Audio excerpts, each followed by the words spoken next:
පැවතිගී ශ්‍රවණයට මත්තෙන් බුදුදහමේ මූලික හරයක් වන ත්‍රිලක්ෂණය ප්‍රකට කරගත් වේදිකා නාට්‍යයක් රස විඳීමටයි මේ සූදානම.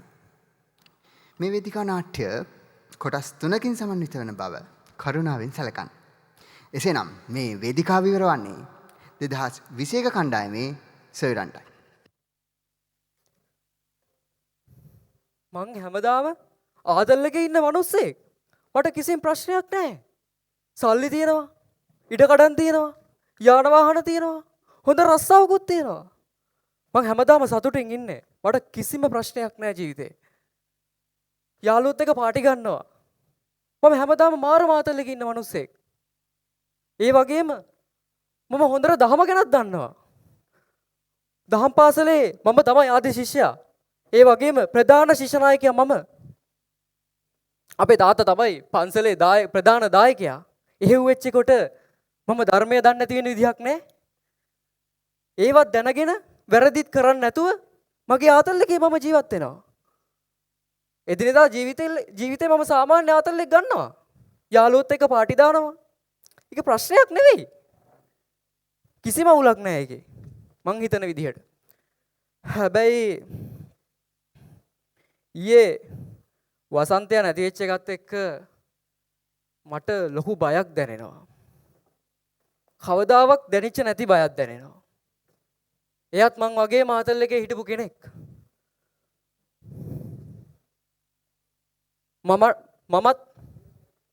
මටත් කවදා හරි එහෙම මැරෙන්න වුණොත් හිතා ගන්න බෑ.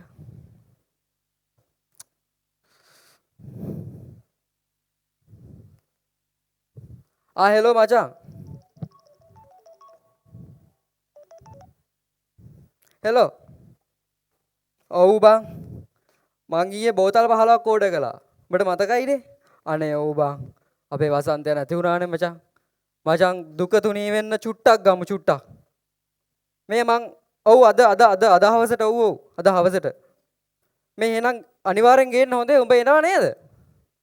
මම මේ එන ගමන් මම මග ඉන්නේ. තව විනාඩි 20කින් මං ඔතන. ඔව් ෂුවර් මං එන ගමන් ඉන්නේ. මේ වාහනේ ඩ්‍රයිව් කරන ගමන් මං ඉන්නේ. මේ මම පස්සේ ගන්නම් එහෙනම් හොඳේ. හවසට සෙට් වෙමු ආ. එල. හරි මචං හරි ගුඩ් බයි ඕකේ.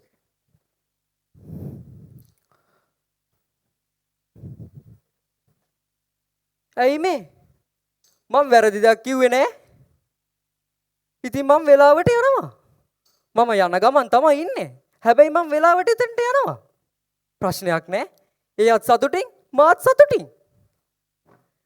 අපි බොන්නේ ඇත්තරම විනෝදෙට නෙවෙයි දුක පොඩ්ඩක් තුනී වෙන්න බොන්නේ. ඉතින් යාළුවෝ මට කියද්දි මචං පොඩ්ඩක් ගනින් කියලා මං කොහොමද ගන්න නැතුව ඉන්නේ? එක වසරින් ඉඳන් මම මගේ යාළුවෝ ඒක සදාචාර සම්පන්න නෑ. මං හිතන්නේ ඒක වැරදි කියලා. ඒක වැරදි නෑ.